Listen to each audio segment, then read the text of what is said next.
Shalom, selamat malam Bapak Ibu Saudara yang dikasihi Tuhan Yesus Kristus. Selamat kita berjumpa kembali dalam renungan pada malam hari ini. Kita bersyukur kepada Tuhan yang selalu baik, yang menyertai kita dan melimpahkan kebaikannya dalam kehidupan kita. Sebelum kita mendengarkan renungan firman Tuhan, mari kita berdoa. Bapa Surgawi, Bapa dalam nama Tuhan Yesus Kristus, Tuhan dan Allah kami yang sangat baik, yang selalu mengasihi dan menopang kami. Terima kasih untuk penyertaan-Mu di sepanjang hari ini. Kembali saat ini Tuhan, kami mau mendengar kebenaran firman-Mu. Urapilah kami supaya kami mengerti dan mentaati setiap kehendak-Mu. Dalam nama Tuhan Yesus kami berdoa. Haleluya. Amin. Saudara yang dikasihi Tuhan, ayat firman Tuhan saat ini terdapat dalam Injil Lukas pasal 17 ayat 5-6.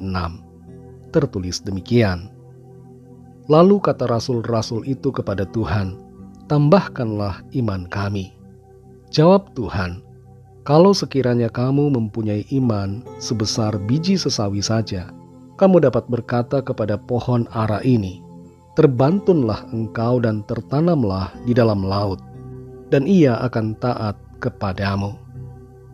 Saudara yang dikasihi Tuhan, ada kisah tentang seorang ibu yang mengajar anaknya untuk membuat kue.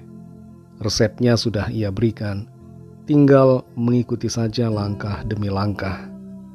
Tapi rupanya sang anak punya pemikiran sendiri dan merasa bahwa urutan langkah cara membuat kue itu bisa dirubah. Jadi ia pun membuat urutan baru dari cara pembuatan kue tersebut. Dan hasilnya sudah bisa diduga, kue itu gagal. Sang anak lalu meminta maaf kepada ibunya atas kegagalan itu. Sang ibu tersenyum dan berkata bahwa kalau saja ia taat pada petunjuk pembuatan, maka kue itu pasti akan jadi. Berbicara tentang ketaatan, kita seringkali sudah menerima petunjuk, menerima perintah dari Tuhan, mengetahui akan firman-Nya, tapi kita tidak mau taat. Dan ketika kita tidak taat serta gagal, kita minta Tuhan untuk menambah iman kita. Sebenarnya ini bukanlah soal iman yang besar, tapi soal ketaatan. Kita perhatikan Lukas 17 ayat 5-6 ini. Lalu kata rasul-rasul itu kepada Tuhan, "Tambahkanlah iman kami." Jawab Tuhan, "Kalau sekiranya kamu mempunyai iman sebesar biji sesawi saja, kamu dapat berkata kepada pohon ara ini, 'Terbantunlah engkau dan tertanamlah di dalam laut,' dan ia akan taat kepadamu." Kalau kita perhatikan ayat-ayat yang sebelumnya dari pasal ini, kita akan mengerti bahwa Tuhan Yesus sedang mengajarkan tentang pengampunan.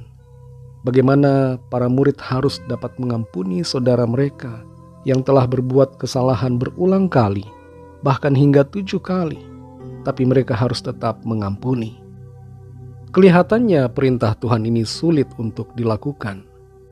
Para murid merasa hal itu sebagai hal yang berat, dan itu sebabnya para murid berkata kepada Tuhan Yesus, "Tambahkanlah iman kami." Tapi jawaban Tuhan Yesus menunjukkan bahwa ini sebenarnya bukan soal iman yang besar. Sebab iman yang kecil saja dapat memindahkan pohon dari darat ke laut. Maknanya adalah bahwa iman yang kecil dapat memindahkan persoalan, dapat melakukan hal yang kelihatannya mustahil. Dan hanya dengan iman kecil saja dapat dilakukan pengampunan. Jadi masalah utamanya sebenarnya adalah ketaatan. Ada seorang penjudi yang berkata, "Iman saya tidak kuat. Saya perlu ditambahkan iman oleh Tuhan." Ini bukan soal masalah iman yang besar atau tidak, tapi masalah ketaatan. Maukah taat? Maukah dengar-dengaran pada perintah Tuhan? Kalau saja mau dengar-dengaran pada perintah Tuhan, pasti tidak akan lagi mau berjudi, sehingga kehilangan banyak harta dan mengalami kerugian serta kehancuran rumah tangga. Masalah utamanya adalah ketaatan. Jangan cari kambing hitam bahwa kita tidak punya iman yang besar, padahal sebenarnya masalah utamanya adalah ketidaktaatan kita. Saudara yang dikasihi Tuhan, tidak perlu minta iman besar untuk dapat mengampuni kesalahan seseorang. Tidak perlu iman besar untuk dapat melepaskan diri dari perjudian. Tidak perlu iman besar untuk lepas dari percabulan, perzinahan, iri hati, dan segala tindakan hawa nafsu dosa. Iman yang kecil pun bisa membuat kita menang atas semuanya itu. Sebab iman kita pada Kristus mengundang kuasa ilahi dalam hidup kita. Yang terpenting saudara dalam hal ini adalah kita mau taat kepada perintah Tuhan dan memenuhi setiap kehendak firman-Nya di hidup kita.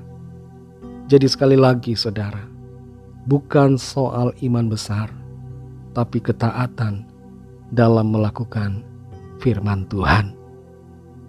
Mari kita berdoa.